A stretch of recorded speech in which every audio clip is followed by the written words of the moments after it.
Bismillahirrahmanirrahim. Dunia ini tempat sementara dan bukan menjadi target utama bagi orang beriman.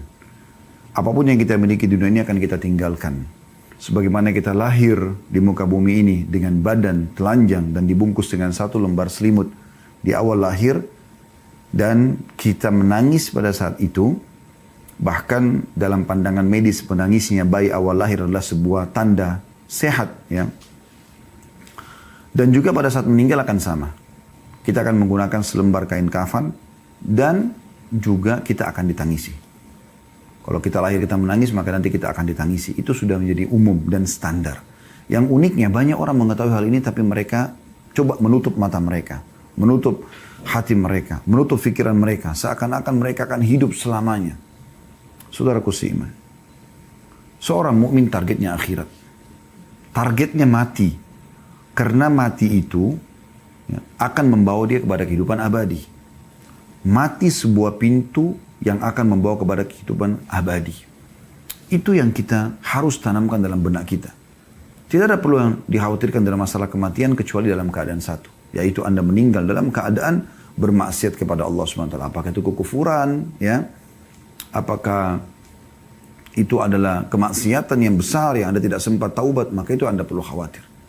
Tapi selama Anda berada di jalur keimanan, beramal saleh, patuh kepada Allah, mematuhi peraturan-peraturan Allah, menjauhi apa yang dilarang, maka tidak ada yang perlu dikhawatirkan. Justru orang mukmin rindu dengan kematian. Dan inilah yang memotivasi para sahabat ridwanullah alaihim dan orang-orang saleh sebelum kita, bagaimana mereka selalu ingin rindu mendapatkan mati syahid dengan berperang. Pada saat dikumandangkan perang, luar biasa mereka berada di saf-saf pertama. Bukan cuma orang-orang tua, anak-anak muda pun diantara mereka begitu keadaannya. Kita dengarkan kisah bagaimana Abdullah bin Abbas, Abdullah bin Umar, Abdullah bin Amr bin As, dan sahabat-sahabat Nabi yang lain yang masih kecil-kecil umurnya di perang Badr. Pada saat Nabi SAW panggil atau di perang Uhud, maka mereka berlumba-lumba ingin berada di jalur peperangan tersebut supaya mereka ikut, karena mereka sudah tertanamkan memang target kita bukan dunia, semuanya akan kita tinggalkan, ya. Para sahabat ridwanullah alaihim, mereka itu tidak pernah merasa sedih kalau ketinggalan apapun atau kehilangan apapun dari urusan dunia, apapun itu walaupun besar di mata orang.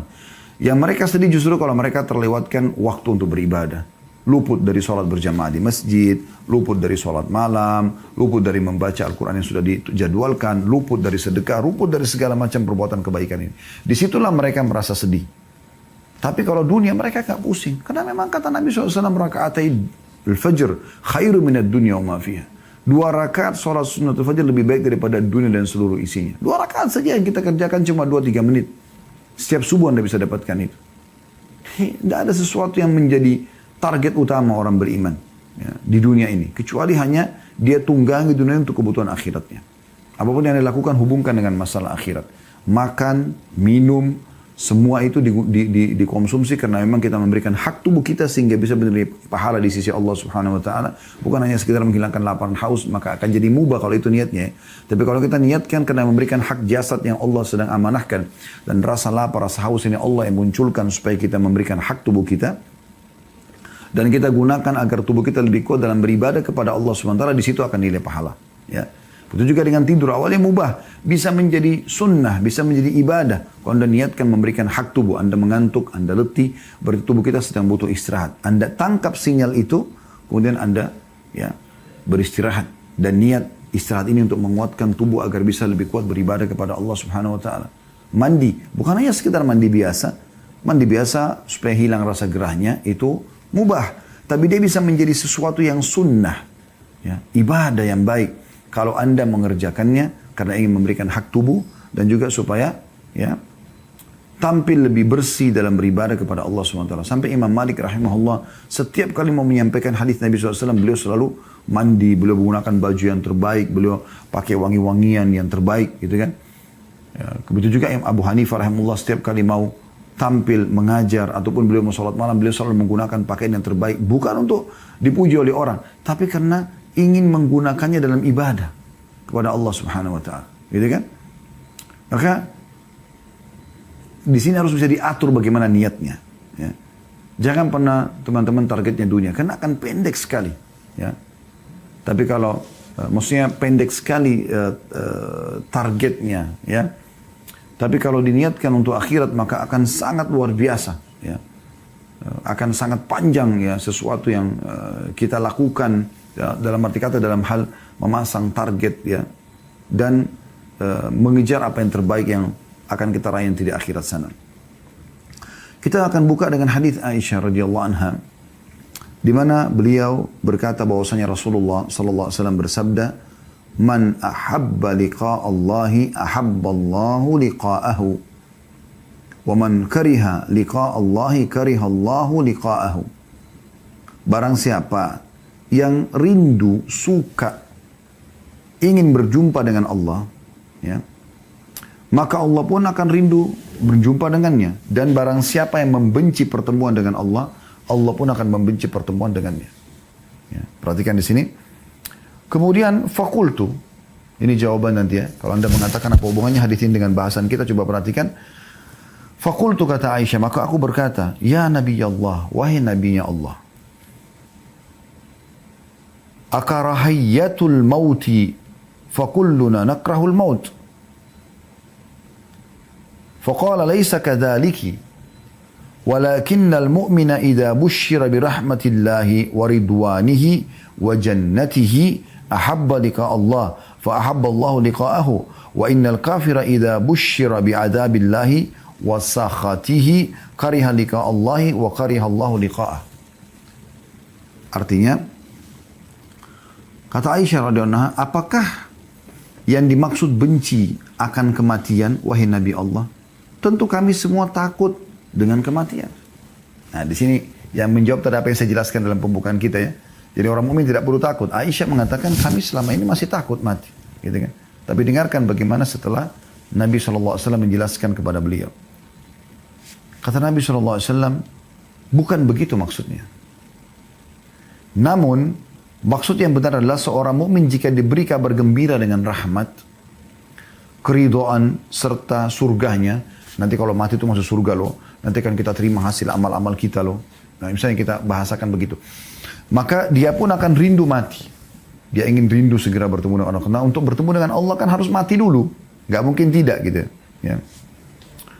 Maka Allah pun suka bertemu dengannya. Dan barang siapa yang benci, jika orang kafir diberikan kabar tentang siksa Allah dan ahli maksiat, nanti kau akan dimasuk neraka, nanti kau akan disiksa, maka dia pun benci untuk bertemu dengan Allah. Maka Allah pun benci bertemu dengannya. Hadis ini sahih riwayatkan Imam Muslim. Ulama cuma mengatakan ada dua jenis orang yang takut mati. Yang pertama takut yang tidak tercela, yaitu takut sebagai sifat orang mukmin. Misalnya dia takut nanti kalau dia mati amalnya masih kurang. Contoh. Nah itu masih positif, ya. Jadi bukan takut karena kematian, tapi takut amalnya kurang. Itu sering dinukil dari para salafus saleh. Mereka memang khawatir jangan sampai mereka mati dalam kondisi, ya, amalnya masih kurang. Kemudian takut yang tercela adalah takut yang menunjukkan lemahnya iman karena tidak mau berpisah dengan dunia. Maka ini sangat, ya, buruk. Dan ini yang membuat umat Islam menjadi lemah. Justru nilai plus kita sebagai umat yang beriman kepada Allah pada saat kita justru tidak cinta dengan dunia dan tidak takut dengan kematian. Perhatikan hadisnya, hadis yang masyhur, ya. Hadis yang diriwayatkan oleh Abu Dawud dan Ahmad dan disahihkan oleh Syekh Albani. Melalui Thauban radhiyallahu anhu, qala Rasulullah sallallahu alaihi wasallam, bahwasanya Rasulullah SAW bersabda, yushiku al-umama an tada'a alaikum kama tada'a al-akalatu ila qas'atiha. Kata Nabi SAW, hampir saja para umat, maksudnya yang kafir, sesat, yang bermaksiat, mengurumuni kalian dari berbagai penjuru sebagaimana mereka berkumpul menghadapi makanan dalam piring. Jadi kalau ada makanan mau dihidangkan lalu dipanggil, ayo makan yuk. Maka mereka sama-sama saling ngeroyokin satu nampan itu kan. Nabi SAW menggambarkan kita seperti nampan di makanan itu umat Islam ini. Gitu kan. Faqala qailun min killatin nahnu yawma idzin. Maka salah seorang mengatakan, ya Rasulullah, apakah pada satu kami sedikit? Kenapa para sahabat menanyakan ini, teman-teman sekalian? Karena memang di zaman beliau saja, di zaman Nabi Muhammad SAW, umat Islam sedikit sekali. Kota Madinah kota yang kecil, ya, dibandingkan kota-kota umat Islam sekarang ini. Dengan jumlah sedikit, kota mereka kecil, persenjataan mereka masih sederhana. Orang-orang kafir pada ketakutan dengan kaum muslimin. Ya. Merasa segan. Maka sahabat ini mengatakannya, Rasulullah, waktu kami dikeroyokin itu nanti, apakah jumlah kami sedikit? Qala bal antum yawma idin katsir. Ketahuilah pada hari itu kalian sangat banyak.